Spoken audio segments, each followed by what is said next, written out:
মা রাফা কওমুন আকুফাহুম ইলাল্লাহি তাআলা ইয়াসআলুনাহু শাইআন ইল্লা কানা হাক্কান আলাল্লাহি আন ইয়াদা ফি আইদিহিম আল্লাযী সালুহ। আল্লাহর হাবিব ইরশাদ করেছেন, আমার উম্মতের কোন একটি দল যদি, আমার উম্মতের মানুষেরা যদি দলবদ্ধ হয়ে তাদের মধ্যে কোনো এক দল যদি আল্লাহর কাছে হাত তুলে কিছু যদি চায়, আল্লাহর উপর হক হয়ে যায়, তাদের হাতগুলোতে তারা যা চায় আল্লাহ তা দিয়ে দেন। খুশি আছেন? জোরে বলেন।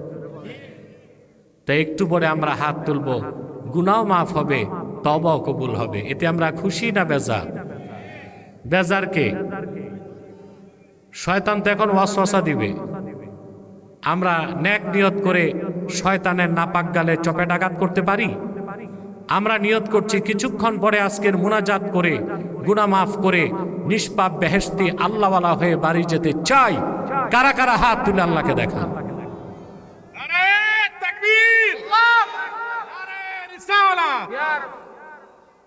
আল্লাহ কবুল করুন, মঞ্জুর করুন। মাহফিলের পরিবেশ যত সুন্দর করবেন, কবর জীবন তত সুন্দর হবে। যে ভাইরা এখনো দূরে বসে আছেন, চেষ্টা করুন ভিতরে চলে আসেন। আসুন, ভিতরে আসুন। আপনারা বসুন, দাঁড়িয়ে না থেকে। মাহফিলের পরিবেশ যত সুন্দর করবেন, আপনার কবর জীবন তত সুন্দর হবে। পিছনে যারা বসতেছেন সামনে এসে এসে বসুন, ফাঁকা জায়গাগুলো পূরণ করে। মাহফিলের কিছু আদব আছে, তমিজ আছে, এগুলো রক্ষা করতে হয়। হয় কি না ভাই? আমি বহুবার বলেছি, আর বলবো না। আপনাদের বিবেক যদি থাকে, আপনারা আমার কথা শুনবেন এবং এসে প্যান্ডেলে বসবেন। তারা ভুল করেছে, উপরে সামিয়ানা দেয়নি, কিন্তু এই ভুলের জন্য আপনাদের ক্ষমা সুন্দর দৃষ্টিতে দেখতে হবে আর বিনয়ের সাথে মাহফিলে এসে বসতে হবে। আমি আজকে আপনাদের সামনে তেলাওয়াত করেছি সূরা আলে ইমরান থেকে 102 নম্বর আয়াত। বলুন তো ভাই, কোন সূরা? জোরে বলতে হবে। আয়াত নাম্বার। আল্লাহ রাব্বুল আলামিন বলেন, ইয়া আইয়ুহাল্লাযীনা আমানু তাকুল্লাহা হাক্কা তুকাতিহি ওয়া লা তামুতুন্না ইল্লা ওয়া আনতুম মুসলিমুন। আল্লাহ রাব্বুল আলামিন বলেন, হে ঈমানদারগণ, বিশ্বাসীগণ, তোমরা মহান আল্লাহকে যথার্থভাবে ভয় করো আর পরিপূর্ণ মুসলিম না হয়ে মৃত্যুবরণ করো না। সুবহানাল্লাহ। আল্লাহর নির্দেশ কি? ঈমানদারগণ, তোমরা আল্লাহকে যথার্থভাবে ভয় করো আর পরিপূর্ণ মুসলিম না হয়ে মৃত্যুবরণ। কথা বলেন। আপনারা আমার থেকে দূরে সরে গেছেন, গ্যাপ হয়ে গেছে, ঠিক না? এটা আরেকটা ভুল হয়েছে। বিছানা ভিতরে দরকার ছিল, তারপর বাইরে, ঠিক কিনা? আল্লাহ তাআলা বিশ্বাসী ঈমানদারদেরকে বলেছেন, তোমরা আল্লাহকে যথার্থ ভয় করো আর পরিপূর্ণ মুসলিম না হয়ে মৃত্যুবরণ করো না। এই নির্দেশটা কার? একটা আয়াত, দুইটা নির্দেশ। কটা নির্দেশ? গভীরভাবে মনোযোগ দিলে দেখতে পাবেন, আয়াতে শুরু করেছেন আল্লাহ তাআলা ঈমান দিয়ে, শেষ করেছেন ইসলাম দিয়ে, মাঝখানে তাকওয়া, ঠিক না? ঈমানদারগণ, আল্লাহকে ভয় করো, পরিপূর্ণ মুসলিম না হয়ে মৃত্যুবরণ করো না। আয়াতে শুরু করছেন ঈমান দিয়ে, শেষ করছেন ইসলাম দিয়ে, মাঝখানে কি? জোরে। তাহলে স্পষ্ট বোঝা যায়, ঈমান না এনে মুসলিম হবার কোনো সুযোগ নাই। কোরআনে কারিমে আল্লাহ রাব্বুল আলামিন কাফের এবং মুশরিকদেরকে মুসলিম হতে বলেন নাই। কাফের মুশরিকদেরকে বলেছেন ঈমান আনো, ঈমানদারদেরকে বলেছেন ইসলামে প্রবেশ করো। আল্লাহ পাক বলেন, ইয়া আইয়ুহাল্লাযীনা আমানু দুখুলু ফিস-সিলমি কাফা ওয়া লা তাত্তাবি'উ খুতুওয়াতিশ-শাইতান ইন্নাহু লাকুম আদুউম মুবিন। আল্লাহ রাব্বুল আলামিন বলেন, হে ঈমানদারগণ, বিশ্বাসীগণ, তোমরা পরিপূর্ণভাবে ইসলামে প্রবেশ করো, শয়তানের পদাঙ্ক সমূহ অনুসরণ করো না, নিশ্চয় শয়তান তোমাদের প্রকাশ্য শত্রু। তাহলে কাফের মুশরিককে ইসলামে প্রবেশ করতে বলা হয় নাই, কাফের মুশরিককে বলা হয়েছে ঈমান আনো, ঈমানদারকে বলা হয়েছে ইসলামে প্রবেশ করো।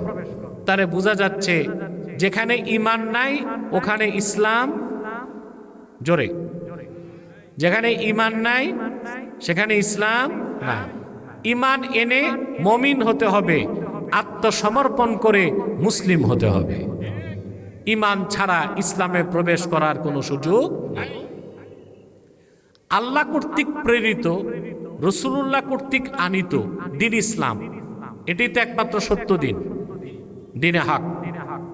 এছাড়া যত ধর্ম মতবাদ আছে সব হচ্ছে জুলুমাত, সব হচ্ছে অন্ধকার, ঠিক কিনা? ইসলামটাই একমাত্র আল্লাহ নূর, আর সব হচ্ছে অন্ধকার। কোরআনে কারীম আল্লাহ তাআলা বলেন, يريدون أن يطفئوا نور الله بأفواههم ويأبى الله إلا أن يتم نوره ولو كره الكافرون। আল্লাহ রাব্বুল আলামিন বলেন, কাফেরেরা, মুশরিকেরা তাদের মুখের ফু দিয়ে আল্লাহর নূরকে নিভায় দিতে চায়, অথচ আল্লাহ সিদ্ধান্ত নিয়েছেন তিনি তার নূরকে পরিপূর্ণতা দান করা ছাড়া অন্য কিছুই করবেন না। আল্লাহ রাব্বুল আলামিন তার আখিরি নবী নূর নবীজি মুহাম্মদ মুস্তাফা সাল্লাল্লাহু আলাইহি ওয়াসাল্লামকে প্রেরণ করে ১৫০০ বছর আগে তার নূর ইসলামকে পরিপূর্ণ করে দিয়েছেন। সেটাই একমাত্র নূর। এছাড়া যত ধর্ম আছে, মতবাদ আছে, সব হচ্ছে অন্ধকার, জুলুমাত। তো ইসলাম যে গ্রহণ করবে তাকে আগে ঈমানদার হতে হবে, কথা বলে না? ঈমান এনে মুসলিম, ঈমান এনে মুমিন, আত্মসমর্পণ করে মুসলিম। সুবহানাল্লাহ। অন্যান্য ধর্মের নিয়ম কি দেখেন? যে লোকটা মন্দিরে যাতায়াত করে সে লোকটা হিন্দু হতে পারে, পারে কিনা? যদিও বা সে রামকৃষ্ণকে বিশ্বাস করে না। কোন খ্রিস্টান গির্জায় যাতায়াত করলে খ্রিস্টান হতে পারে, যদিও বা সে যীশু খ্রিস্টকে বিশ্বাস করে না। কোন বৌদ্ধ প্যাগোডায় যাতায়াত করে বৌদ্ধ হতে পারে, যদিও বা সে গৌতম বুদ্ধকে বিশ্বাস করে না। পক্ষান্তরে কোনো মানুষ যদি নামাজ পড়ে, রোজা রাখে, হজ করে, যাকাত দেয়, দাড়ি টুপি জুব্বা কুর্তা সব ঠিক আছে, আল্লাহর কোরআনের বিসমিল্লাহর বা থেকে মিনাল জিন্নাতি ওয়ান নাসের সিন পর্যন্ত কোনো একটা বাক্যের একটা শব্দের একটা অক্ষরকে যদি অস্বীকার করে সে কাফের বলে গণ্য হবে, মুসলিম বলার সুযোগ নাই।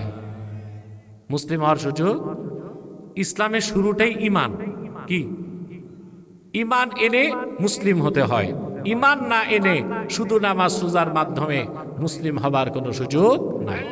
সেজন্য আল্লাহ তাআলা হুকুম করেছেন, হে ঈমানদারগণ, তোমরা আল্লাহকে যথার্থ ভয় করো আর পরিপূর্ণ মুসলিম না হয়ে মৃত্যুবরণ করো না। আমাদেরকে আল্লাহ কি হতে বলেছেন? মুসলিম। আমরা যারা ঈমানদার আমাদেরকে কি হতে বলেছেন? মুসলিম। আমাদের পরিচয় কি? জোরে না বাঙালি, বাংলাদেশি? উম্মতে মুহাম্মাদীর সবচেয়ে বড় পরিচয় আমরা মুসলিম। সুবহানাল্লাহ। আজকে রাজনৈতিক স্বার্থে অনেকে মুসলিম পরিচয় গোপন করতেছে, বলে কে মুসলিম কে অমুসলিম তা দেখার দরকার নেই, আমরা মানুষ। আরে ভাই, তোমরা মানুষ, তোমরা কুত্তা না, শুয়োর না, আমরা জানি, কিন্তু মানুষ এটাই তো বড় পরিচয় না। আমার সবচেয়ে বড় পরিচয় আমি মুসলিম। এই কথা যারা বলছে তাদের ধান্দাবাজি হচ্ছে ভোট আর নোট। ভোট আর কিছু ভোটের জন্য, হিন্দুদের ভোট পাওয়ার জন্য আর বিদেশিদের নোট পাওয়ার জন্য এই কথাগুলো বলে যে আমরা কে মুসলিম কে অমুসলিম এটা বড় কথা না, আমরা বাঙালি, আমরা মানুষ। বলেন নাউজুবিল্লাহ। আমাদের সবচেয়ে বড় পরিচয় আমরা মুসলিম। বলেন সুবহানাল্লাহ। আপনাদের এলাকায় আসাই তো মুশকিল, এতবার বললাম বসতে, তারপর আপনারা প্যান্ডেলে বসলেন না, ওই যে গাছের গোড়ায় দাঁড়ায় আছে। মানুষের তো সভ্যতা, ভদ্রতা, শৃঙ্খলা বলে কিছু বিষয় আছে। আপনাদের আচরণ যদি এইরকম হয় যে ওয়াজ শুনবেন দাঁড়ায়া বসবেন না, তাহলে তো হয় না। আপনারা বসেন, যা দাঁড়িয়ে আছেন বসেন, পিছনে যারা দাঁড়িয়ে আছেন বসেন।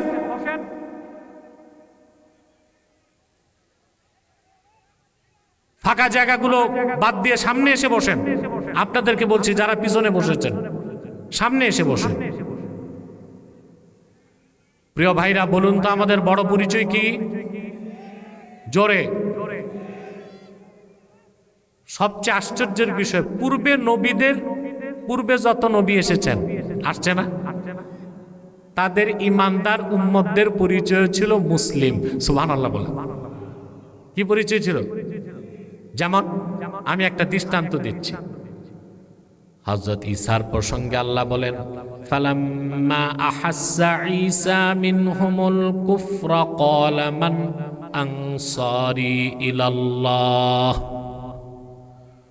قال الحواريون نحن أنصار الله آمنا بالله واشهد بأننا مسلمون। হযরত ঈসাকে আল্লাহ পাঠিয়েছিলেন বনি ইসরায়েলের কাছে, ঠিক না? আমার দিকে আমার খুব বিব্রত হচ্ছে কথা বলতে, এতটা দূরে আপনারা বসছেন, এটা কি হয় নাকি? তা আমাকে সাপোর্ট দেন, কথা লাগবে, চুপচাপ বসবেন না। বনি ইসরায়েলের নবী ছিল ঈসা, ঠিক না? তিনি যখন কলেমার দাওয়াত দিলেন, দেখলেন বনি ইসরায়েল গ্রহণ করে না। আল্লাহ বলেন, ঈসা যখন অনুভব করলো বনি ইসরায়েলের কুফরি, তখন তিনি চূড়ান্ত ডাক দিলেন, মান আনসারি ইলাল্লাহ, আল্লাহকে সাহায্য করার জন্য আমার সাথে কে কে আসো? 12 জন দাঁড়ায় গেছে। কয়জন? তাদের নাম হাওয়ারিয়ুন। কি নাম? 12 জন। এদের হাওয়ারি কেন বলা হয়েছে? একটি বর্ণনায় তারা সাদা কাপড় পরত, আরেকটি বর্ণনায় তাদের মন পরিষ্কার ছিল, আরেকটি বর্ণনায় তারা ধোপার কাজ করত, আরেকটি বর্ণনায় সাহায্যকারীকেও হাওয়ারি বলা হয়। 12 জন দাঁড়ায় বলল, নাহনু আনসারুল্লাহ, ঈসা আমরা আল্লাহকে সাহায্যকারী, তুমি সাক্ষ্য থাকো। আমান্না বিল্লাহ, আল্লাহর উপর আমরা ঈমান এনেছি। ওয়াশহাদ বিআন্না মুসলিমুন, তুমি সাক্ষ্য থাকো আমরা ঈমানদার, আত্মসমর্পণশীল মুসলমান বান্দা। পরিচয় কি ছিল? মুসলিম। কি ছিল? হযরত সুলাইমানের প্রসঙ্গে আল্লাহ কোরআনে বলেন, নাম শুনছেন না সুলাইমান? পিতার নাম কি? দাউদ আলাইহিস সালাম। বাইবেলে খ্রিস্টানরা সুলাইমানের নাম লিখছে সলোমন। কি লিখছে? ইহুদি খ্রিস্টানরা শুধু আল্লাহর কিতাব বদলায় নাই, নবীদের নামও বদলায় দিছে। দাউদের নাম রাখছে সলোমন, দাউদের নাম ডেভিড, সুলেমানের নাম সলোমন, ইলিয়াসের নাম এলসিস, ইদ্রিসের নাম অদ্রিক, ইসহাকের নাম, ইয়াকুবের নাম জ্যাকব। তারপরে হযরত হাওয়ার নাম রাখছে ইভা, কি ইব্রাহিমের নাম রাখছে আব্রাহাম। আল্লাহর কিতাবগুলি যারা বদলাই দিছে, নবীদের নাম বদলানো তাদের পক্ষে কি কঠিন কিছু ছিল? এই সুলেমান পয়গম্বর বাইতুল মুকাদ্দাস থেকে সারা দুনিয়াকে শাসন করছে। ওনার পাশের রাষ্ট্রে ইয়ামানে এক মহিলা রানী ছিল, তার নাম ছিল বিলকিস।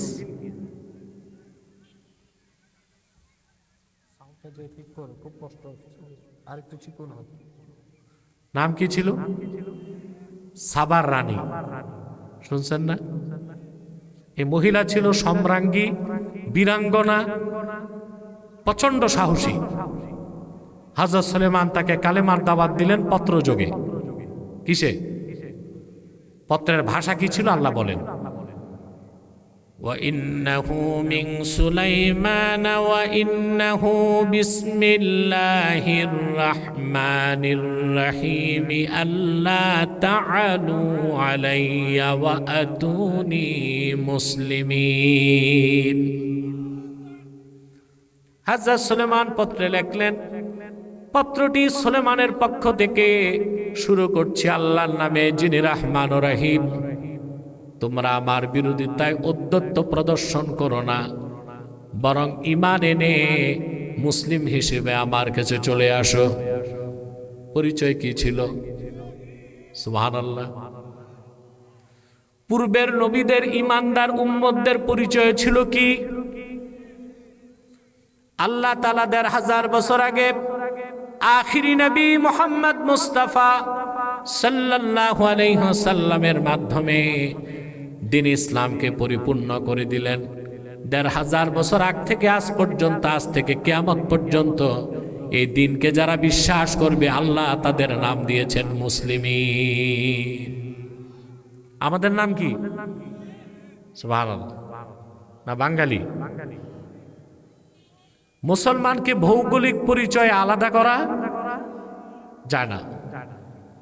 কে বাঙালি, কে পাকিস্তানি, কে আফগানি, কে ইরানি, কে ইরাকি, কে আরবি, কে অনারবি, ইসলামের দৃষ্টিতে এটা মৌলিক পরিচয় না। ইসলামের দৃষ্টিতে আমাদের মৌলিক পরিচয় কালেমায় বিশ্বাসী সবাই মুসলমান। আমাদের পরিচয় কি? আমরা এই পরিচয় ছাড়তে পারবো জীবন গেলে? কথা বলেন। তা ২-৪টা ভোট আর কিছু নোটের জন্য যারা এই পরিচয় বাদ দিতে চায়, তাদের দিয়ে আমরা কিছু আশা করতে পারি? এটা মুনাফিকি না? কথা বলেন। রাসূলুল্লাহর উম্মতের পরিচয় হবে মুসলমান। সুবহানাল্লাহ। কোরআনে কারীমে আল্লাহ তাআলা বলেন, কুল আমান্না বিল্লাহি ওয়া মা উনজিলা আলাইনা ওয়া মা উনজিলা আলা ইব্রাহিম ওয়া ইসমাঈল ওয়া ইসহাক ওয়া ইয়াকুব ওয়াল আত ওয়া মা উতিয়া মূসা ওয়া ঈসা ওয়ান নাবিয়্যুনা মির রাব্বিহিম لا نفرق بين أحد منهم ونحن له مسلمون। আল্লাহ রাব্বুল আলামিন বলেন, হাবিব আমার মুহাম্মদ সাল্লাল্লাহু আলাইহি ওয়াসাল্লাম, আপনি ঘোষণা করুন, আমরা ঈমান এনেছি আল্লাহর উপর, ঈমান এনেছি যা নাজিল হয়েছে আমাদের উপর, এবং জানাজিল হয়েছে ইব্রাহিম, ইসমাইল, ইসহাক, ইয়াকুব ও তাদের বংশধরদের উপর, এবং যা দেয়া হয়েছে মুসা এবং ঈসাকে। আল্লাহর পক্ষ থেকে যত নবী এসেছেন তাদের মধ্যে আমরা কারো সাথে কারো তারতম্য করি না। ওয়া নাহনু লাহু মুসলিমুন, আমরা হচ্ছি বিশ্বাসী আত্মসমর্পণশীল মুসলমান। পরিচয় কি? জোরে। আল্লাহ রাব্বুল আলামিন সূরা আলে ইমরানে আবার বলেন, কুল ইয়া আহলাল কিতাবি তাআলাউ ইলা কালিমাতিন সাওয়াইন বাইনানা ওয়া বাইনাকুম আল্লা না'বুদা ইল্লাল্লাহ ওয়ালা নুশরিকা বিহি শাইআন ওয়ালা ইয়াত্তাখিযা বা'দুনা বা'দান আরবাবাম মিন দুনিল্লাহ ফাইন তাওয়াল্লাউ ফাকুলু আশহাদু বিআন্না মুসলিমুন। আল্লাহ রাব্বুল আলামিন বলেন, হাবিব আমার মুহাম্মদ সাল্লাল্লাহু আলাইহি ওয়াসাল্লাম, আপনি ঘোষণা করুন, হে আহলে কিতাব, তাআলাউ ইলা কালিমাতিন সাওয়াইন বাইনানা ওয়া বাইনাকুম, আসো একটি কথায় আমরা ঐকমত্য স্থাপন করি, যে কথাটা আমরা অবিশ্বাস করি তোমরাও বিশ্বাস করতে পারো। সেটা কি? আল্লাহ না'বুদা ইল্লাল্লাহ, আমরা আল্লাহ ছাড়া কারো ইবাদত করব না। ওয়ালা নুশরিকা বিহি শাইআ, আল্লাহর সঙ্গে কাউরে শরীক করব না। ওয়ালা ইয়াত্তাখিযা বা'দুনা বা'দান আরবাবাম মিন দুনিল্লাহ, আর মহান আল্লাহকে বাদ দিয়া আমরা মানুষ হয়ে অন্য মানুষকে রব বানাবো না। কয়টা কথা? আল্লাহ ছাড়া কারো ইবাদত, জোরে, আল্লাহর সাথে কাউকে শরীক, আল্লাহকে বাদ দিয়া মানুষ হয়ে মানুষকে রব বানাবো, এটা মানতে পারছি? কথা বলেন। এই তৃতীয় কথাটা মানতে পেরেছি? বলেন, মানতে পারছি? পারি নাই। দেখেন, আমরাও কিন্তু আল্লাহকে বাদ দিয়া মানুষ হয়ে মানুষকে রব বানাই। বলেন নাউজুবিল্লাহ। সেটা কিভাবে? আপনার নির্বাচনে নেতা নির্বাচন করেন না? তো নেতাকে নির্বাচিত করে সংসদে পাঠান। কেন পাঠান? গম চুরি করতে, চাল চুরি করতে। সে হচ্ছে আপনাদের আইন প্রণেতা, আপনাদের আইন বানাবে, ঠিক না? তো সংসদ সদস্যরা সব বসে, স্পিকার বলে বিল উঠানোর পর এই বিলের পক্ষে কে কে, তখন যারা পক্ষে তারা বলে হা। কি বলে? স্পিকার তখন বলে হা, জয়যুক্ত হয়েছে। বাস, এটা আইন হয়ে গেল। কি হয়ে গেল? দেখা গেল তার সরাসরি কোরআন সুন্নাহ বিরোধী। আল্লাহ হালাল করছেন, আইন করে আপনারা হারাম করলেন। আবার একটা বিল উঠলো, হা জয়যুক্ত হলো, আইন হয়ে গেল। দেখা গেল আল্লাহ হালাল করছে, আপনারা হারাম করছেন। কথা বলেন, এটা শিরিক কিনা? জোরে বলেন।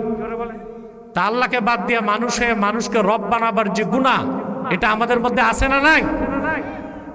তা আমরা কিভাবে তাওহীদপন্থী মুসলমান দাবি করি? আমাদের দ্বারা তো এই অপরাধটা হচ্ছে। তাহলে সমাধান কি? সমাধান আছে।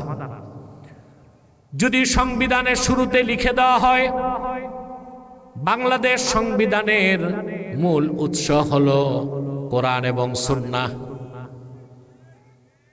কি সংবিধানের শুরুতে যদি এটা লেখা থাকে বাংলাদেশ সংবিধানের মূল উৎস কোরআন এবং সুন্নাহ, এতটুক লিখে দিলে সংবিধানটা হালাল হয়ে যায়, বৈধ হয়ে যায়। আমরা কি তা করতে পারছি? 9 মাস জাতীয় ঐক্যমত্য কমিশনে মিটিং হয়েছে না? কয়টা দল বসছে জানেন? 31টা দল। কতটা দল? এর মধ্যে প্রায় 11টা দল ছিল ইসলামী দল। কতটা? 9 মাস বসছে, মিটিং করছে, চা নাস্তার বিল আসছে 54 লাখ টাকা। গরিব দেশে মিটিং করতে যে 9 মাসে নাস্তার বিল আসে 54 লাখ টাকা। জানেন না এগুলো? তারপর যে সংস্কার হয়েছে, ঐক্য হয়েছে, এই সংস্কার ঐক্যের মাধ্যমে ভালো কিছু আশা করা যায়?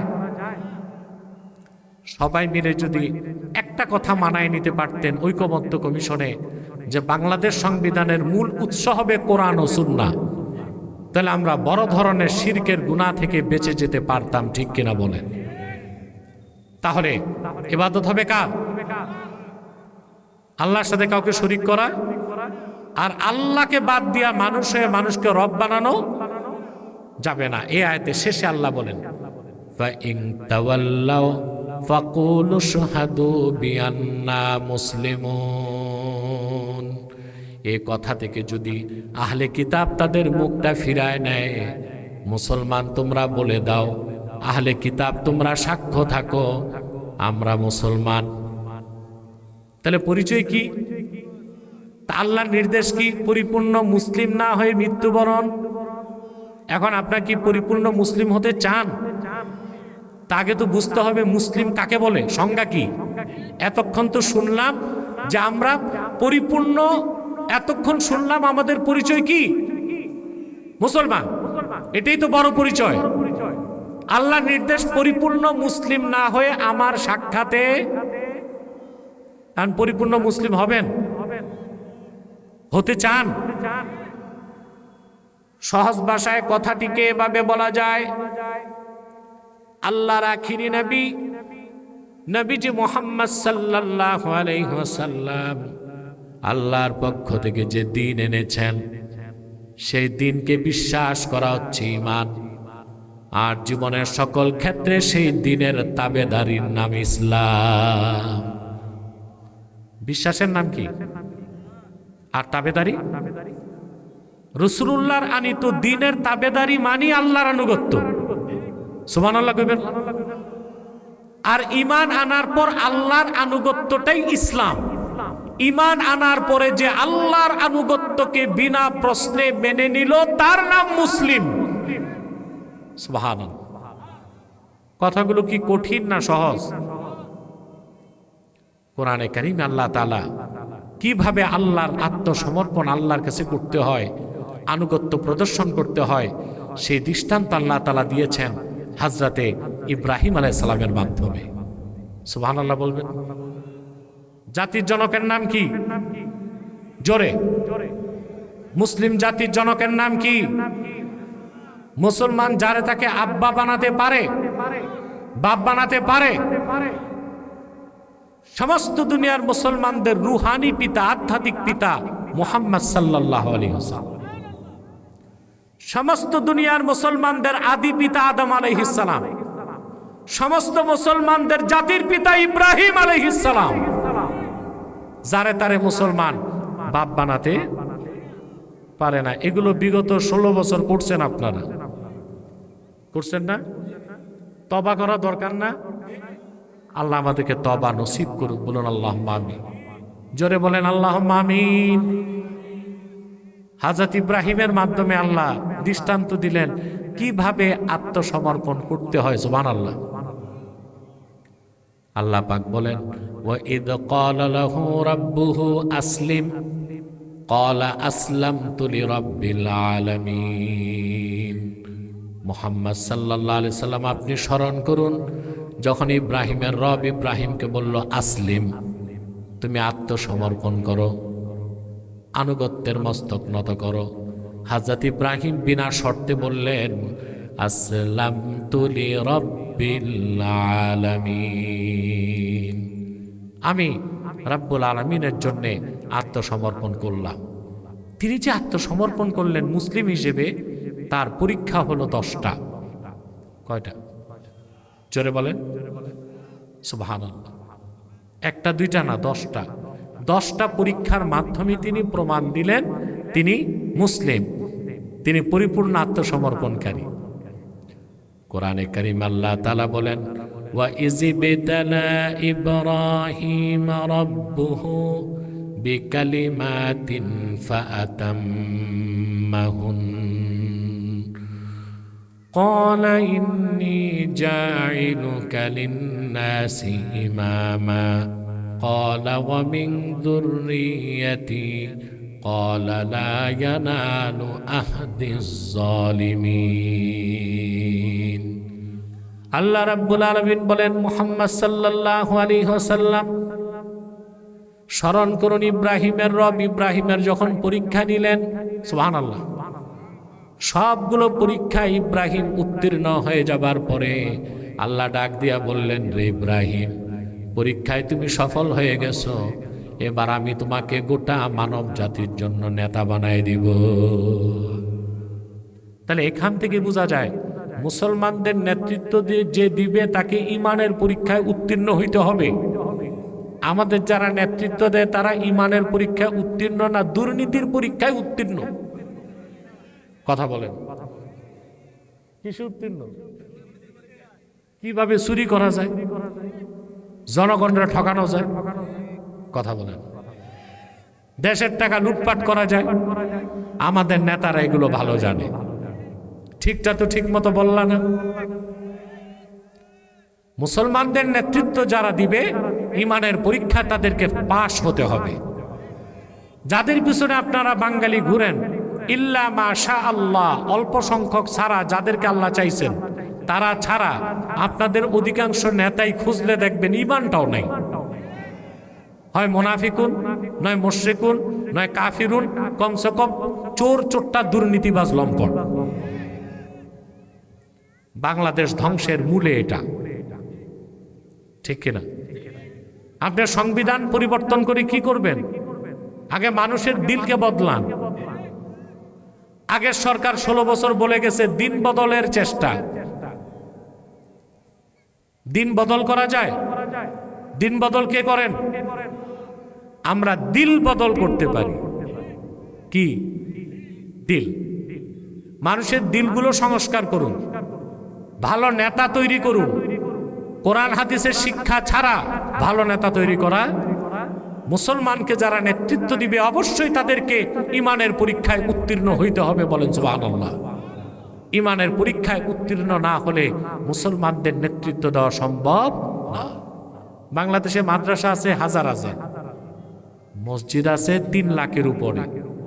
কথা বলেন, বাংলাদেশে যত মাহফিল হয় আরব বিশ্বের বাইরে দুনিয়ার কোথাও এত মাহফিল। কথা বলেন। তারপরও দেশ স্বাধীনের 54 বছর পরে ইসলামের পক্ষে একটা বিল পাশ করতে পারছি? কথা বলেন। কেন? আমরা ভালো, কিন্তু আমাদেরকে যারা নিয়ন্ত্রণ করে সমস্যা তাদের মধ্যে। সমস্যা, আমি একটা দৃষ্টান্ত দিয়ে থাকি। মনে করেন একটা বাস, খুব দামি বাস, এটা ঘাটাইল তো না, ঘাটাইল থেকে বাসটা যাবে চট্টগ্রাম, কক্সবাজার, বুঝলেন? বাসের মধ্যে 40 জন লোক, সব নেককার, 10 জন মুহাদ্দিস, 10 জন পীর সাহেব, 10 জন মুফাসসির, 10 জন দরবেশ। বাসের সব কি? আউলিয়া কেরাম। শুধু ড্রাইভার যারে দিয়েছেন সেই ইয়াবা খায়, মাতাল। বাস কি নিরাপদে পৌঁছবে? কথা বলেন না, সবাইরে নিয়ে অ্যাক্সিডেন্ট। বাংলাদেশটা চালায় মাত্র 3000 মানুষ। কত? বড় অফিসার, ছোট অফিসার নিয়ে 3000। প্রধানমন্ত্রী, president, parliament member, SP, DC, সচিব, উপসচিব, টিএনও, ইউএনও, এমনকি ওসি, সব নিয়ে হয় কত? খুব বেশি ধরলে হয় 3000। মানুষ আছে 18 কোটি, দেশ চালায়। তা আপনারা 18 কোটি সব মানুষও যদি মুসলমান হয়ে যান, নেককার হয়ে যান, 3000 যদি ঠিক না করেন, আপনার গন্তব্য সঠিক হবে? তো সংস্কার কোথায় দরকার? ওই 3000 কোথায় সংস্কার দরকার? ওই 3000 যদি ঠিক করেন, দেশ ঠিক। এছাড়া কিয়ামত তক ঐক্যমত্য কমিশনে বৈশাও দেশকে সংস্কার করা যাবে না। এই সংস্কার করতে করতে আমাদের ছোট ভাই শরীফ ওসমান হাদি তো জীবনটাই দিয়ে দিল। দুঃখ পান নাই? আমার লাগছে, কলিজায় লাগছে। ছাত্র নেতাদের মধ্যে সে ছিল ব্যতিক্রম। 10টা টাকাও খায় নাই। মাদ্রাসার ছাত্র, আপোষ করে নাই, দেশের পক্ষে কথা বলেছে, ভারতীয় আধিপত্যবাদের বিরুদ্ধে কথা বলে গিয়েছে। অথচ অন্যান্য ছাত্র নেতা এরা বদল হয়ে গেছে। আগে ছাত্র নেতাগুলো দেখছেন না জুলাই আন্দোলনে, এদের মুখে তাকাইলে হাড্ডি গোনা যাইত, আর এখন এদের মুখ থেকে ঘি টপকায়। কি টপকায়? কিন্তু ব্যতিক্রম ছিল শরীফ ওসমান হাদি, আপোষ করে নাই, জীবন দিয়েছে। তাহলে সংস্কার আসলে কোথায় লাগবে? এখানে। কোথায়? প্রাইমারি থেকে বিশ্ববিদ্যালয় পর্যন্ত সকল স্তরে কোরআন হাদিসের শিক্ষাকে বাধ্যতামূলক না করা হলে অফিসার বানানো যাবে, ডিসিএসপি বানানো যাবে, আমলা বানানো যাবে, অফিসার বানানো যাবে, যোগ্য মুসলমান বানানো যাবে না। ওই 3000 মানুষ যারা দেশ চালায় ওদেরকে খাঁটি মুসলমান বানায় দেন, কোনো সংস্কার লাগবে না, বাংলাদেশে পুলিশেরও দরকার হবে না, দেশ ঠিক হয়ে যাবে। ঠিক কিনা? এই কথাগুলো ভাই বুঝতেছেন? আপনাদের কষ্ট হচ্ছে রোদে, কষ্ট তো একটু হবেই, করবেনটা কি? হ্যাঁ, রোদ ভালো, মানুষের চামড়ার সমস্যা হয়, মানুষ ওই চিন্তা করতেছে। ওই দেখেন না 100 বার বলার পরও ওনাদের ভাবসাব খান বাহাদুর আসানুল্লাহ নাতিপুতি, ওনারা ওখান থেকে উঠবে না। আর কিছু লোক আছে দাঁড়ায় আছে, মৌলভী সাহেব কিছু দাঁড়ায় আছে, সুন্দর করে যে বসবে এটা নাই। এই দিক তাকান, অনেক সময় চলে গেছে, আরো কিছু জরুরি কথা শুনতে হবে না ভাই? শয়তান ওয়াসওয়াসা দিতে পারবে? খেয়াল করেন, ইব্রাহিম আলাইহিস সালাম কয়টা পরীক্ষা দিয়েছেন? মুসলিম হিসেবে কয়টা পরীক্ষা? সবচেয়ে কঠিন ছিল 2টা। কয়টা? সবচেয়ে কঠিন পরীক্ষা ছিল 2টা। তার মধ্যে আল্লাহ তাআলা কোরআন শরীফে সবগুলো পরীক্ষার কথাই উল্লেখ করেছেন, বলেন সুবহানাল্লাহ।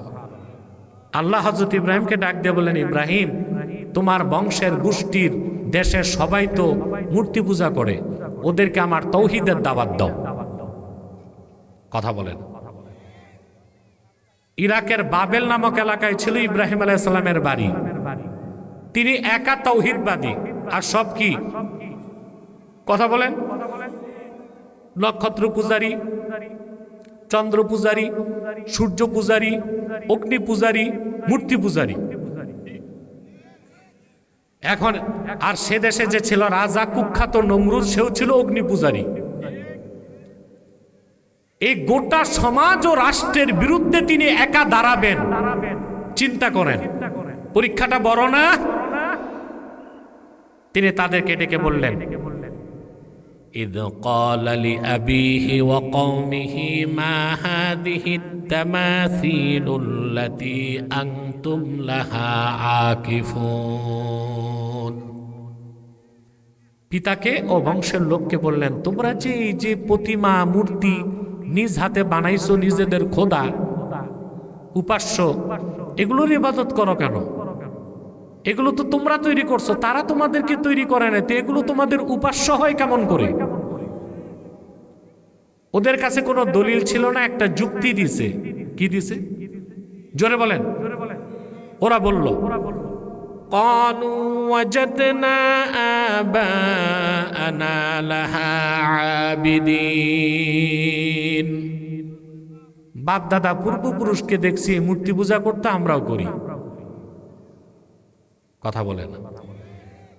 খুব সূক্ষ্মভাবে খেয়াল করেন, তারা যে শিরক করত ওইটার পক্ষে যুক্তি দিছে, কারণটা হচ্ছে সাংস্কৃতিক কারণ। কি কারণ? অর্থাৎ বাপদাদা করতে আমরাও করি। বাপদাদা পূর্বপুরুষ কোন দেশে যে রীতিনীতি পালন করে ওইটার নাম কি? সংস্কৃতি। ওটার নাম কি? আচ্ছা ভাই, সংস্কৃতির দোহাই দিয়া শিরক করা যাবে?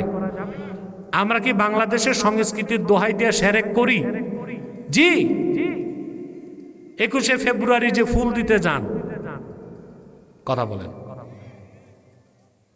ওখানে কি ভাষা শহীদরা শুয়ে আছে শহীদ মিনারে? এইটা কি? ফজর নামাজ বাদ দিয়া নগ্ন পায়ে যে পুষ্প অর্পণ করে নীরবতা পালন করেন, এটা কি প্রস্তর পূজা নয়? কথা বলেন। স্মৃতিসৌধে নেতারা যে চুপচাপ নীরবতা পালন করে, এই যে পাথরের সামনে দাঁড়ায়া, এটা কি প্রস্তর পূজা নয়? জিজ্ঞেস করলে বলবে এটা সংস্কৃতি। বলেন নাউজুবিল্লাহ। সাংস্কৃতিক দোহাই দিয়ে, রাজনৈতিক দোহাই দিয়ে কোনোভাবেই শিরক করার সুযোগ। হযরত ইব্রাহিম বললেন, ঠিক আছে, মূর্তি পূজা ছাড়বা না? তিনি বিপ্লবের ডাক দিলেন। সুবহানাল্লাহ। এই দুনিয়ায় আল্লাহর তাওহীদের পক্ষে প্রথম বিপ্লবের ডাক দিয়েছেন যিনি, তার নাম ইব্রাহিম খলিলুল্লাহ। তিনি বললেন ওয়াতাল্লাহি লাআকিদান্না আসনামাকুম বা'দা আন তুওয়াল্লু মুদবিরিন। আল্লাহর কসম, তোমরা বাড়ি গেলেই এই মূর্তিগুলোর ব্যাপারে আমি চূড়ান্ত সিদ্ধান্ত নিব। বিপ্লবের ডাক দিলেন আর বিপ্লব শুরু করে দিলেন। একটু সুবহানাল্লাহ কইবেন না ভাই? তারপর কি করলেন? কুঠার একটা হাতে নিয়ে এই সব উপাস্য আর দেবদেবীর মূর্তি ভাঙ্গা শুরু করলেন। নাক নকশা ভাঙ্গা সব সমান, সব। আল্লাহ কোরআনে সেটা বলেন, কোরআন কারীমে, فَجَعَلَهُمْ جُذَاذًا إِلَّا كَبِيرًا لَهُمْ لَعَلَّهُمْ إِلَيْهِ يَرْجِعُونَ। জুদাদা, তিনি মূর্তিগুলোকে ভাঙ্গা টুকরা টুকরা করে মাটির সাথে মিশিয়ে দিয়েছেন। বড়টারে দাঁড় করায় রাখছেন যেন মূর্তি পূজারীরা তার কাছে জিজ্ঞেস করতে যেতে পারে। সকালবেলা সব এসে দেখে ওদের খোদা নামের বেহুদা সব উপুত হয়ে পড়ে আছে। ওরা বলতে লাগলো, আমাদের উপাস্যগুলোরে এইরকম পিটান পিটাইছে লোকটাকে। মনে রাখবেন, যে বিপ্লবে নেতৃত্ব দেয় নিজেকে গোপন রাখতে, ওরা চিনে ফেলছে। ওরা বলল, قالوا سمعنا فتى يذكرهم يقال له إبراهيم। একজন যুবকের নাম শুনেছি, এই মূর্তিগুলোর বিরোধিতা করে, লোকেরা তারে ইব্রাহিম বলে ডাকে। ডাকা হলো ইব্রাহিম আলাইহিস সালামকে। জিজ্ঞেস করা হয়েছে, মূর্তিগুলো ভাঙছো তুমি? ইব্রাহিম আলাইহিস সালাম দেখলেন, যদি বলি আমি ভাঙছি তো দিনের দাওয়াত দেওয়ার আগেই তাকে মেরে ফেলবে। আবার যদি বলে আমি ভাঙ্গি নাই তো মিথ্যা হয়। তিনি তাওরিয়ার সুযোগ নিলেন। তাওরিয়া কথা বুঝতে পারছেন? তিনি বললেন, বাল ফাআলাহু কাবীরুহুম হাযা ফাসআলুহুম ইন কানু ইয়ানতিকুন। এখানে যে বড় আছে সে ভাঙছে। মূর্তিগুলো যদি কথা বলে তাদেরকে জিজ্ঞেস করো তাদেরকে কে ভাঙছে। ওরা মনে মনে চিন্তা করে, আমাদের উপাস্যগুলো তো সব বোবা, এগুলো তো কথা বলতে পারে না। প্রিয় ভাইরা, তিনি তাওরিয়া করছেন। তাওরিয়াটা বুঝাই দিব। কথা তিন প্রকার। কয় প্রকার? একটা হচ্ছে সিদ্ক, সত্য। আরেকটা হচ্ছে কাযিব, মিথ্যা। আরেকটা হচ্ছে তাওরিয়া।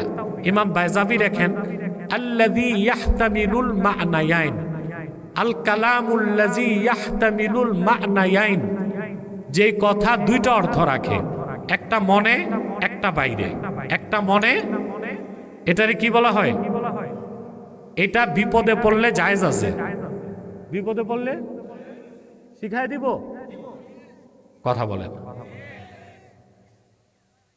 ইংরেজ খেদাও আন্দোলনে ভারতে যার নামটা আসে সবার আগে, তিনি মাহমুদুল হাসান দেওবন্দি রহমতুল্লাহ। নাম শুনছেন? ওনাকে বাদ দিলে দেওবন্দের ইতিহাস অপরিপূর্ণ থাকে।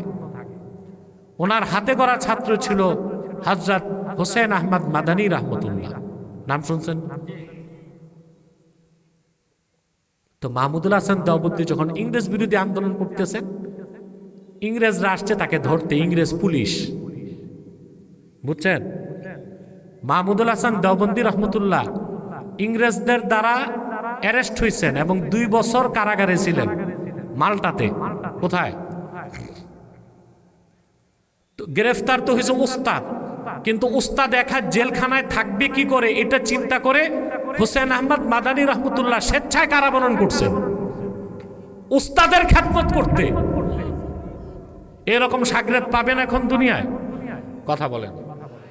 আমাদের দেশে তো এত নোংরা সংস্কৃতি দেখা যায়। উস্তাদ মাদ্রাসায় ছাত্র আনছে, পরে ছাত্র উস্তাদকে বের করে মাদ্রাসা দখল করছে। এই কলঙ্ক আসেনি দেশে? আছে। আর মাহমুদুল হাসান দেওবন্দি উস্তাদ, বৃদ্ধ মানুষ কারাগারে কেমনে থাকবে? তারে উজু করাবে কে? তারে ভাত খাওয়াবে কে? হুসেন আহমদ মাদানি স্বেচ্ছায় তার সাথে কারাগারে ঢুকে গেছে।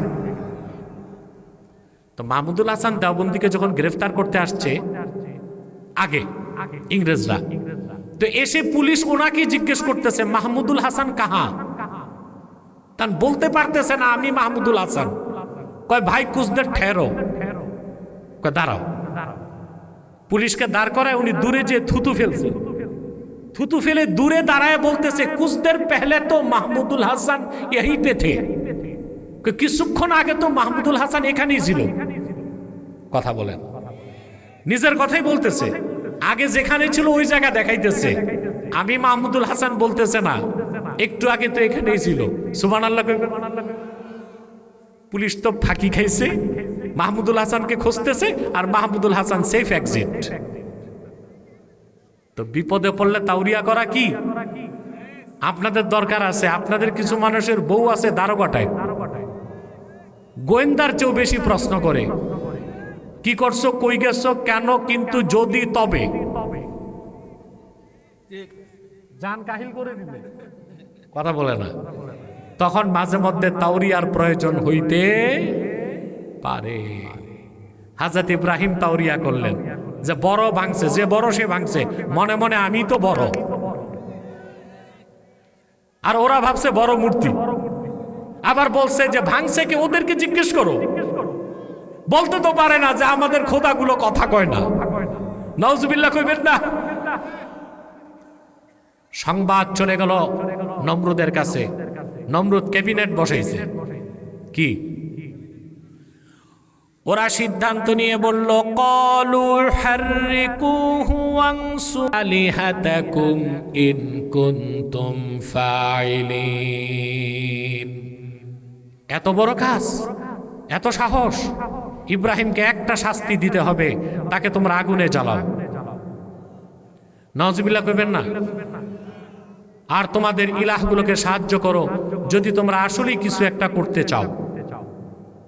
কথা বুঝতেছেন ভাই, শুনতেছেন? যেই কথা সেই কাজ, আগুনের কুণ্ডলী নির্মাণ করা হলো। সময় দেখো ভাই, আমি যে বসছি 1 ঘন্টা কিন্তু চলে গেছে, 2:15 থেকে 3:15। আরো কিছু সময় কষ্ট করবেন। যে আয়াতের তাফসীর করতেছি, তাফসীরটা তো শুনতে হবে পুরা, কষ্ট হবে না তো? আর যারা দাঁড়ায় আছে ওদেরকে আর বসতে বলবো না। এগুলো হচ্ছে সুম্মুম বুকমুন হুময়ুন ইবসিরুন, ওই অবস্থা, এগুলো শুনবে না। না শুনুক, দাঁড়ায় আছে তাই ভালো। গাছও দাঁড়ায় আছে, ওরাও দাঁড়ায় থাকে। প্রিয় ভাইরা, খেয়াল করে শুনুন কথা। আগুনের কুণ্ডলী নির্মাণ করা হলো। আগুনের কুণ্ডলী কাঠের কামানের উপর হযরত ইব্রাহিমকে বসায় দেওয়া হলো। দাউ দাউ করে আগুন জ্বলছে। কাঠের কামানে তিনি বসা, সামনেই আগুন, কিছুক্ষণ পর আগুনে যাবেন। হযরত ইব্রাহিম কতটুকু আল্লাহর কাছে আত্মসমর্পণ করেছেন, আল্লাহ রাব্বুল আলামিন তা পরীক্ষা নিতে চাইলেন। পরীক্ষা নিতে জিবরিলকে আল্লাহ পাঠায় দিলেন। জিবরিল এসে ইব্রাহিম খলিলকে বললেন, ইব্রাহিম, কিছুক্ষণ পর তুমি আগুনে যাবা, কেউ তোমারে রক্ষা করবে না। এখন আলাকা হাজাতুন ইয়া ইব্রাহিম, সাহায্যের দরকার আছে কিনা আমার কাছে বলো। আমি আল্লাহর সবচেয়ে শক্তিশালী ফেরেশতা, আমার নাম জিবরিল। হযরত ইব্রাহিম জিবরিলকে প্রশ্ন করলেন, জিবরিল, আমার সাহায্যের দরকার আছে, কিন্তু প্রশ্ন করি তোমাকে, হাজাতুন ইলাইকা আও ইলাল্লাহ, সাহায্যটা কি তোমার কাছে চাইবো নাকি যে আল্লাহর ভালোবাসায় আগুনে ঝাঁপ দিতে যাচ্ছি সেই আল্লাহর কাছে চাইবো? তুমি উত্তর দাও। পরীক্ষায় পাস। জিবরিল চলে গেছে। কাঠের কামান ঘুরতে লাগলো, রশি কেটে দেওয়া হলো। ছিটকে হযরত ইব্রাহিম চলে গেলেন আগুনের কুণ্ডলীতে। আগুন তার শরীরে লাগার আগে তিনি পড়তে লাগলেন, হাসবিয়াল্লাহু ওয়া নি'মাল ওয়াকিল। আমার জন্য আল্লাহ যথেষ্ট, তিনি সর্বোত্তম অভিভাবক। সুবহানাল্লাহ বলে। আল্লাহর চেয়ে বড় অভিভাবক আছে? আমার ভাইয়েরা, বুখারী শরীফের হাদিস, আল্লাহর হাবিব সাল্লাল্লাহু আলাইহি ওয়াসাল্লাম ইরশাদ করেছেন, হাসবি আল্লাহু ওয়া নি'মাল ওয়াকিল ক্বালাহা ইব্রাহিম হিনা উলকিয়া ফিন্নার। হযরত ইব্রাহিমকে যখন আগুনে নিক্ষেপ করা হয়েছে, আল্লাহর পয়গম্বর ইব্রাহিম সর্বপ্রথম এই দোয়াটা পড়েছেন, হাসবি আল্লাহু ওয়া নি'মাল ওয়াকিল। অর্থ কি? আল্লাহ আমার জন্য যথেষ্ট, তিনি সর্বোত্তম অভিভাবক। সুবহানাল্লাহ কইবেন। দোয়াটা শিখায় গেলাম, পড়বেন বিপদে। বিপদ আসার পরে না, বিপদ আসার আগে পড়ার দোয়া এটা।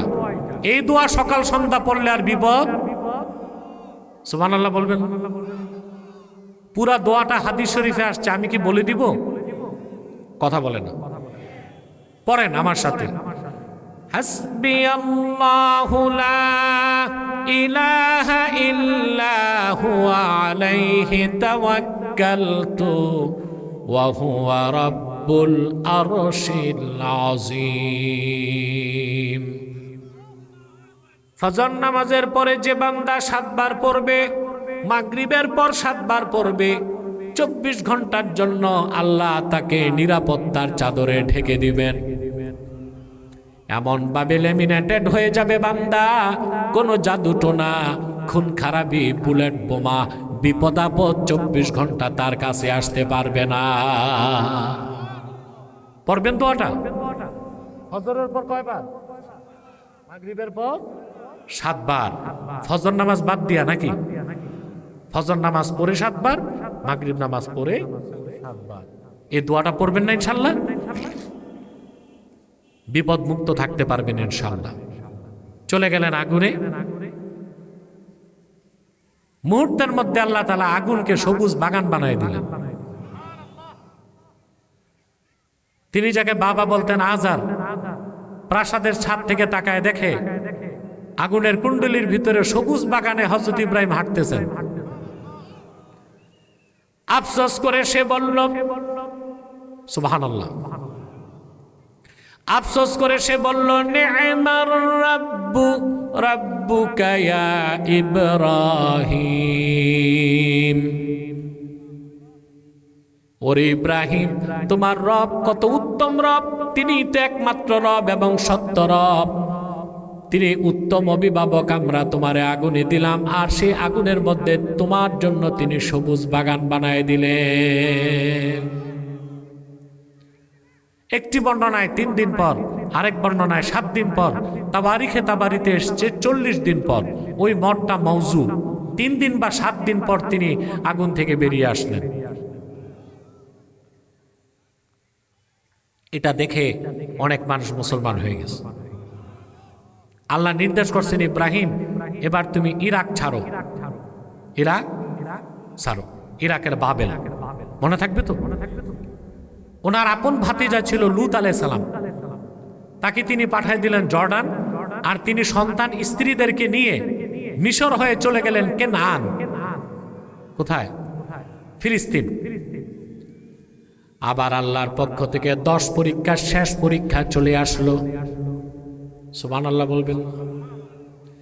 আল্লাহ ডেকে বললেন, ইব্রাহিম তুমি তোমার স্ত্রী হাজেরার বড় সন্তান ইসমাইলকে মক্কায় রেখে আসো। সুবহানাল্লাহ কইবেন না? মক্কার নাম তখন ছিল বাক্কা। কি নাম ছিল? কোরআন শরীফ মক্কাকে আল্লাহ বাক্কা বলছেন। বাক্কা কেন?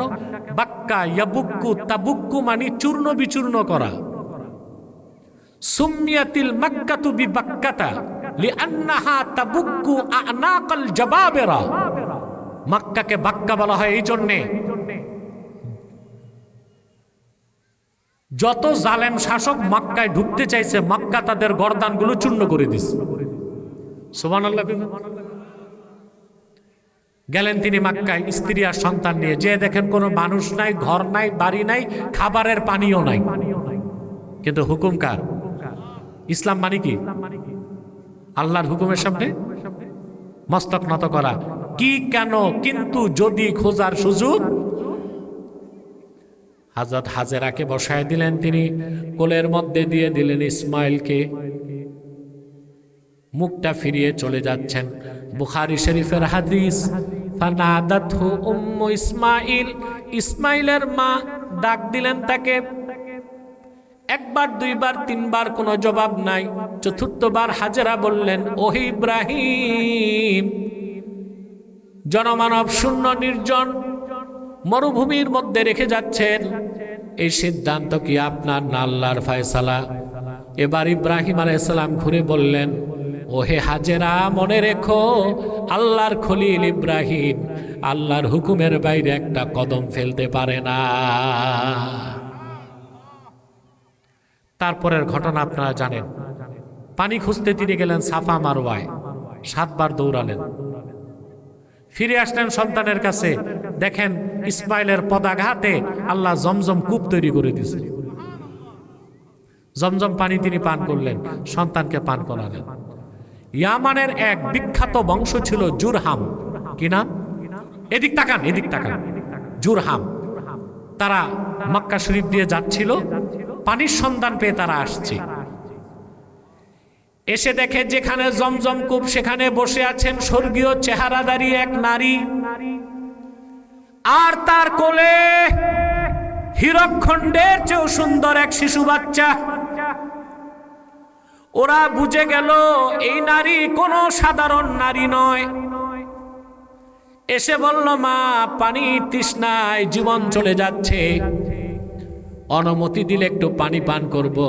হাজেরা বললেন, আল্লাহর বান্দারা কূপ আমার না আল্লাহর কূপ, আল্লাহর বান্দাদের জন্য এই কূপ কিয়ামত পর্যন্ত খোলা থাকবে। তারা বলল, আমরা আর ইয়ামান যাব না, আপনি অনুমতি দিলে আপনার আশেপাশে বসবাস করব। এরাই ছিল ইসমাইল আলাইহিস সালামের নানার বংশ। সুবহানাল্লাহ কইবেন। ধীরে ধীরে মক্কা নগরী গড়ে উঠল। ফালাম্মা বালাগা মাআহু সাইয়া, হযরত ইসমাইল যখন দৌড়াদৌড়ির বয়সে পৌঁছল, একটি বর্ণনায় 7 বছর, আরেক বর্ণনায় 13 বছর বয়স, হযরত ইব্রাহিম ফিরে আসলেন। সুবহানাল্লাহ। কলিজার টুকরা সন্তানটারে বুকে লাগায় ধরলেন। সন্তানের ভালোবাসা যখন তার অন্তরে ঢেউ তৈরি করে দিল, এবার আসলো পরীক্ষা চূড়ান্ত ভাবে। আল্লাহ ডেকে বলেন, রে ইব্রাহিম, তোমার সবচেয়ে প্রিয় বস্তুটা আমার জন্য কোরবানি করো। পরপর 3 রাত দেখার পর তিনি বুঝে গেলেন তার সবচেয়ে আদরের সন্তান ইসমাইলকে আল্লাহ কোরবানি করতে বলে। সন্তানকে ডেকে বুকের সাথে লাগায় বললেন, ইয়া বুনাইয়া ইন্নী আরা ফিল মানামি আন্নী আযবাহুক ফানজুর মাযা তারা। প্রিয় বৎস আমার ইসমাইল, আমি স্বপ্নে দেখি আমি তোমাকে জবাই করছি, তুমি চিন্তা করে দেখো কি দেখলাম। হযরত ইব্রাহিম ছিলেন পয়গম্বর, ছেলে ইসমাইলও ছিল পয়গম্বর। তিনি বুঝে গেছেন তার বাবা নবী, নবীর স্বপ্ন স্বপ্ন নয়, সেটা ওয়াহী। তিনি বললেন, ইয়া আবাতিফ আল মা তুমার, বাবা যা আদেশ পেয়েছেন তা করুন। সুবহানাল্লাহ বলবেন না? এবার আসেন, যে কথা বুঝাইতে এত কথা বললাম, আল্লাহ বলেন ইসমাইলকে তিনি হাত পা বেঁধে ফালাম্মা আসলামা, আল্লাহু আকবার, দ্বিবচন আল্লাহ ব্যবহার করছেন, আসলামা। পিতা পুত্র দুজনেই যখন আমার হুকুমের সামনে আত্মসমর্পণ করলো, ওয়াতাল্লাহু লিল জাবিন, চিৎ করে সন্তানকে শুইয়ে দিল জবাই করতে। পরীক্ষা হয়ে গেল। আমি ডেকে বললাম, ফানাদাইনাহু আইয়া ইব্রাহিম কাদ সাদ্দাকতার রুয়া। আমি ডেকে বললাম, ইব্রাহিম, হইছে হইছে, জবাই আর লাগবে না, স্বপ্নরে তুমি সত্য বানাই দিছো। আমার হুকুমের সামনে তুমি পূর্ণ আত্মসমর্পণ করেছো, তোমার সন্তান ইসমাইলও করেছে। দুম্বা পাঠায় দিলাম, জবাই করে দাও। আর মুসলিম হিসেবে পিতা পুত্র দুইজনকে দায়িত্ব দিলাম, আমার ঘর কাবা নির্মাণ শুরু করে দাও। মুসলিম কিভাবে হতে হয় ইব্রাহিম আলাইহিস সালামের মাধ্যমে আল্লাহ শিক্ষা দিয়েছেন। এবার আসুন আমরা যে সবকটা নিব এই আলোচনা থেকে শিক্ষা নিতে হবে না? ঈমান কি? আল্লাহর আখিরি নবী নূর নবীজি মুহাম্মদ মুস্তাফা সাল্লাল্লাহু আলাইহি ওয়াসাল্লাম আল্লাহর পক্ষ থেকে ১৫০০ বছর আগে যে দ্বীন আনলেন, সেই দ্বীন ইসলামকে বিশ্বাস করার নাম ঈমান। আর জীবনের সকল ক্ষেত্রে সেই দ্বীনের বিধানকে মেনে নিয়ে আল্লাহর আনুগত্য প্রকাশ করার নাম ইসলাম। আল্লাহ বলেছেন, ইয়া আইয়ুহাল্লাযীনা আমানুত্তাকুল্লাহা হাক্কা তুকাতিহি ওয়া লা তামুতুন্না ইল্লা ওয়া আনতুম মুসলিমুন। হে ইমানদারগণ, পরিপূর্ণভাবে তোমরা আল্লাহকে ভয় করো। যে আল্লাহকে ভয় করে সেই তো শরীয়তের বিধান মানবে। কথা বলে না? এই জন্য তাকওয়ার কথা আসছে, অর্থাৎ ঈমান আনার পরে তাকওয়া ভিত্তিক জীবন যাপনী শরীয়তের পুরা তাবেদারির মাধ্যমে পরিপূর্ণ মুসলিম হওয়া যায়। আমরা কি পরিপূর্ণ মুসলিম হব? ওয়ালা তামুতুন্না ইল্লা ওয়া আনতুম মুসলিমুন। মুসলিম না হয়ে তোমরা মৃত্যুবরণ করো না। আজকে এতটুকুই সবক রইল। সাদাকাল্লাহুল আযীম ওয়া সাদাকা রাসূলুহুন নবিয়ুল কারীম ওয়া নাহনু আলা যালিকা মিনাশ শাহিদিন ওয়াশ শাকিরিন আলহামদুলিল্লাহি রাব্বিল আলামিন। বসো বাবা, বসো, এখন উঠো না। প্রিয় ভাইরা, অনেক সময় হয়ে গেছে। আমি কয়েকটা কথা আপনাদেরকে বলছি। আপনার এখানে বিভিন্ন দলমতের লোক আছেন না? মাঠে দলাদলি আছে? নাই। এগুলো উপরে রাখো, পোস্টারগুলো উপরে রাখো। এখানে দলীয় মতভেদ আছে? কথা বলেন কেন নাই? দলের পরিচয়ে সব নিচে নাম। দলের পরিচয় আমরা আসছি মুসলিম পরিচয়। কথা বলেন। আচ্ছা ভাই, দলের পরিচয়ে দলীয়ভাবে রাজনৈতিকভাবে ঐক্য সম্ভব বাংলাদেশে? অরাজনৈতিকভাবে সম্ভব, অরাজনৈতিকভাবে কথা বলে না। এটা টাঙ্গাইল কত আসন? ঘাটাইল ৩, টাঙ্গাইল ৩। বলেন নাউজুবিল্লাহ জোরে। আমি নিজেও যদি টাঙ্গাইল ৩-এ দাঁড়াই এমপি ইলেকশনে, যত লোক আছেন ৩ ভাগের ১ ভাগ লোকও তো আমারে ভোট দিবে না। সত্যটা কোন? দিবে না। আমার দেশের অনেক পীর এবং বক্তা আলেম এটা বুঝে না। যত লোক দেখে মনে করে সব আমার ভোটার। নির্বাচনে দেখে জামানত গেছে, পাশের আগে বাস। ঠিক না? তার মানে রাজনৈতিক ঐক্য সম্ভব না, অরাজনৈতিক ঐক্য সম্ভব। তাহরিকে খাতমে নবুয়ত বাংলাদেশ সকল মাসলাকের মুসলমানকে, সকল রাজনৈতিক দলের মুসলমানকে ঐক্যের ডাক দেয়। ৩টা স্বার্থে আমরা এক হব। কটা স্বার্থে? ইসলামের সুমহান স্বার্থ রক্ষায় এক হব, মুসলমানদের মৌলিক দাবিগুলো আদায়ে এক হব, বাংলাদেশের স্বাধীনতা রক্ষায় এক হবে। কথা বলে না? বাংলাদেশে ইসলাম ও মুসলমানের সবচেয়ে বড় শত্রু হচ্ছে কুখ্যাত কাদিয়ানি সম্প্রদায়। নিঃসন্দেহে তারা কাফের এবং অমুসলিম। তাদেরকে যারা কাফের বলবে না, তারাও কাফের। কারণ তারা আল্লাহর আখিরি নবী মুহাম্মদ সাল্লাল্লাহু আলাইহি সাল্লামকে আল্লাহর শেষ নবী এই কথা মানে না। চিল্লায় বলেন নাউজুবিল্লাহ। সেজন্য তারা কি? তাদেরকে যারা কাফের বলবে না, তারা কি? মানুষকে তারা ধোঁকা দেয়। মুসলমানদের মতো দাড়ি রাখে, টুপি লাগায়, মুসলমানদের মতো নাম রাখে, তাই বলি কি তারা মুসলমান হবে? আচ্ছা ভাই, দাড়ি রাখলে কেউ যদি মুসলমান হতে পারতো, তো রবীন্দ্রনাথ ঠাকুরের চেয়ে বড় মুসলমান কে হইতো? সে কি মুসলিম ছিল? কথা বলে না। টুপি লাগালে মুসলমান হওয়া যায়? দিল্লি পার্লামেন্টে হিন্দু এমপিরাও তো টুপি লাগায়, মুসলিম হবে? নাম রাখলে মুসলমান হওয়া যায়? এক শয়তান বোতলে পেশাব করে উপরে নাম লেখছে শরবত, ওটা কি শরবত হবে? তদ্রুপ কাদিয়ানিরা কাফের।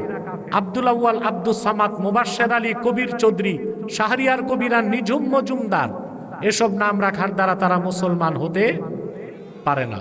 আমার ভাইরা, আমার বন্ধুরা, আমার আল্লাহ ও নূর নবীজি আমার মুহাম্মদ মুস্তাফা সাল্লাল্লাহু আলাইহি সাল্লামের হাজার হাজার বছর পরে, হাজার বছর পরে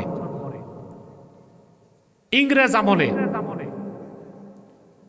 ইন্ডিয়াতে, ভারতে হিন্দুস্তানে, ভারতে কুখ্যাত, পাঞ্জাবের কুখ্যাত কাদিয়ানে এক শয়তান নিজের নবী দাবি করছে। চিল্লায় বলেন নওজুবিল্লাহ। ওই শয়তানটার নাম রেখেছিল তার বাপ মির্জা গোলাম আহমদ কাদিয়ানি। সাবধান, তাকে গোলাম আহমদ বলা যাবে না, কারণ গোলাম আহমদ অর্থ আহমদ এর গোলাম।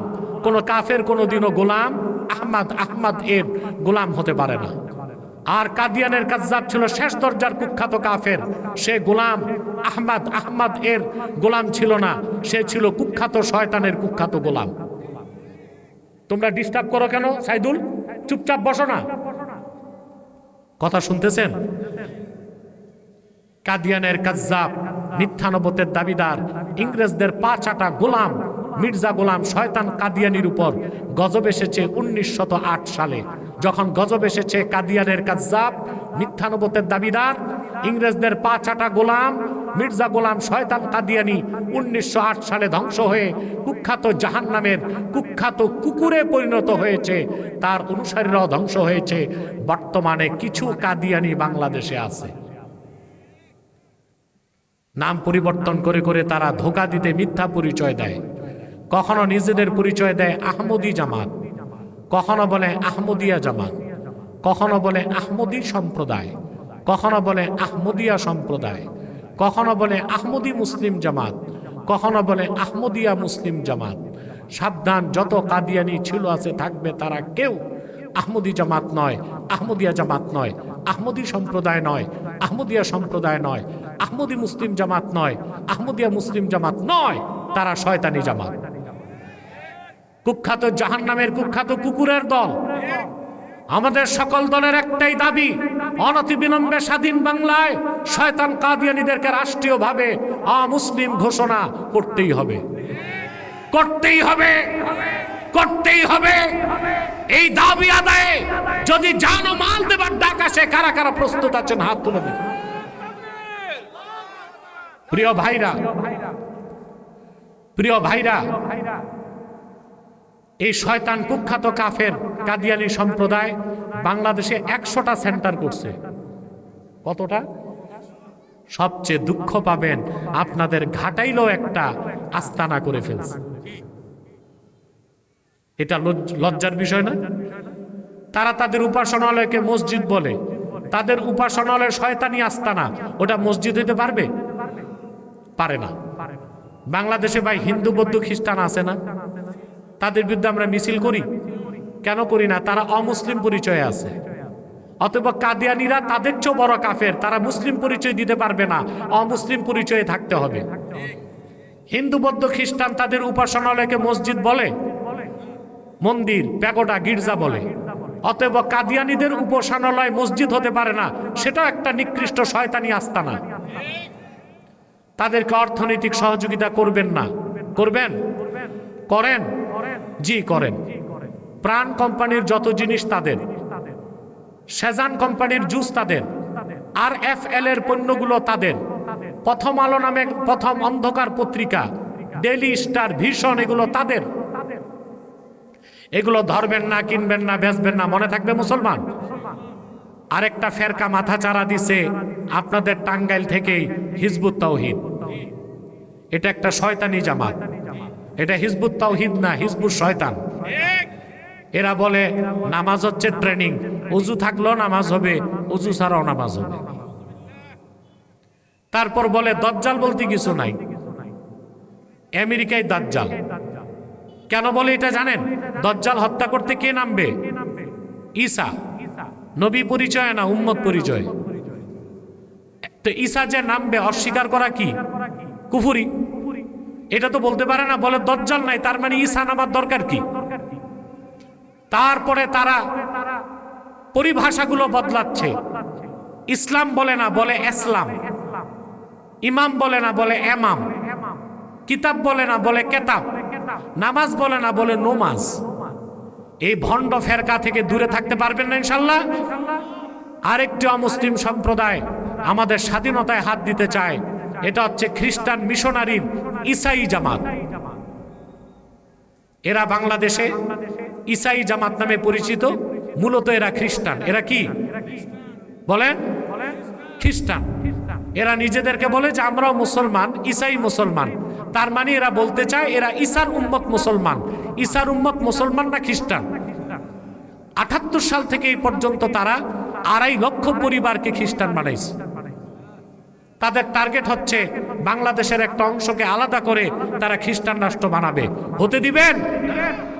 এক সাগর রক্তের বিনিময়েও পশ্চিমা খ্রিস্টানদের এজেন্ডা বাংলাদেশে বাস্তবায়ন করতে দেওয়া হবে না। মনে থাকবে? আমি আপনাদের জন্য দোয়া করি, বিশেষ করে আমাদের মানবতার দিশারি যুব সংগঠন, যুবকদের সংগঠনকে আপনারা পৃষ্ঠপোষকতা করে যাবেন না ইনশাল্লাহ। যে যুবকরা নাটক করে না, গান করে না, কনসার্ট দেয় না, বৈশাখী মেলা করে না, মাহফিল করে, ওদেরকে কতটুকু সহযোগিতা করা দরকার আপনাদের? করবেন না ইনশাল্লাহ? আল্লাহ কবুল করুক, মঞ্জুর করুক।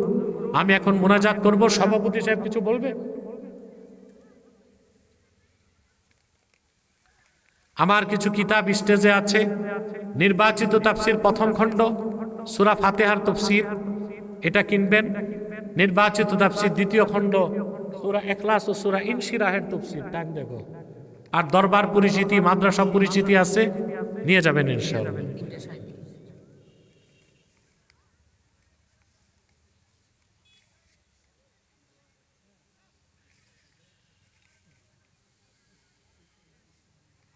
কোন ইসলামী দলের নেতৃত্ব আলেম ছাড়া হয় কিনা?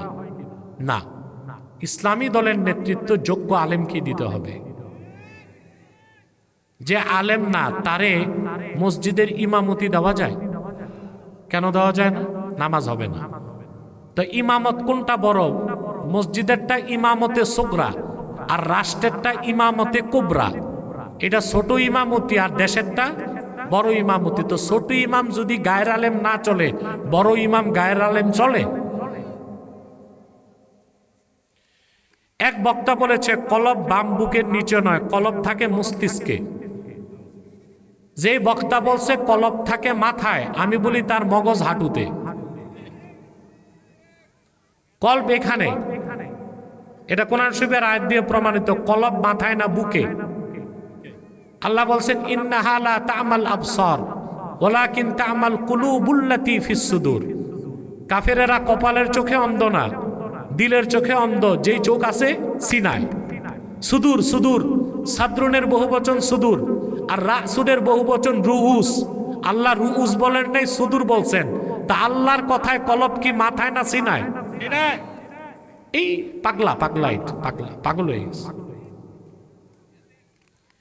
একটি দল জান্নাতের টিকিট বিক্রি করার অধিকার আছে কি? জান্নাতের টিকিট দিতে পারে শুধু কোরআন।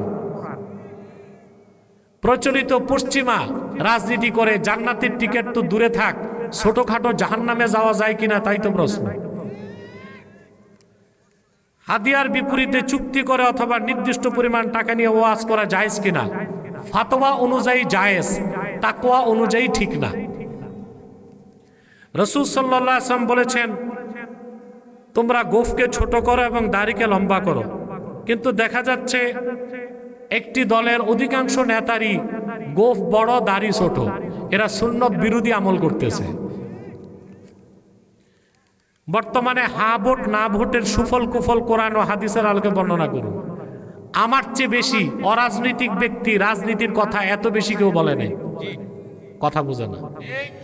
আমি অরাজনৈতিক, কিন্তু দেশ স্বাধীনের 54 বছরে অরাজনৈতিক ব্যক্তি এত রাজনৈতিক কথা বলে নাই আমি যতটুকু বলেছি। আমার বক্তব্য ছিল কোরআন সুন্নাহর দৃষ্টিকোণ থেকে। হা ভোট না ভোট, আমি তো ভোটই বিশ্বাস করি না ভাই। ইলেকশন আবার কি? ইসলাম বলে সিলেকশন। কারণ ভোট মানে কি? ভোট হচ্ছে ভোটে মাথা গণা হয়, মাথার কোয়ালিটি দেখা হয় না। এই জন্য ঢাকা বিশ্ববিদ্যালয়ের ভাইস চ্যান্সেলরের মাথার যেই দাম, মুচির মাথার একই দাম। কিন্তু ইসলাম বলে যে না, মাথা গণলে হবে না, মাথার কোয়ালিটি দেখতে হবে।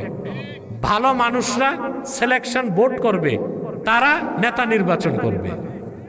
আচ্ছা, এখন হা ভোট না ভোট দেখেন, হা ভোট না ভোটের পক্ষে আমি না, হা ভোটের পক্ষে না। কারণ হা ভোট জয়যুক্ত হলে সনদ বৈধ হবে। সনদ বৈধ হলে সংবিধান পরিবর্তন হবে। এখন সংবিধান পরিবর্তন হইলে আমার মাথা ব্যথা কেন? প্রশ্ন আসে না? কথা বলে না। আরে ভাই, 1977 সালে প্রেসিডেন্ট জিয়াউর রহমান হা ভোট করছিল 30শে মে 1977। 19 দফা দাবির পক্ষে তিনি গণভোট করেছিলেন। গণভোট পাশ হওয়ার পরে তিনি সংবিধান পরিবর্তন করে একটা ভালো কাজ করছিলেন।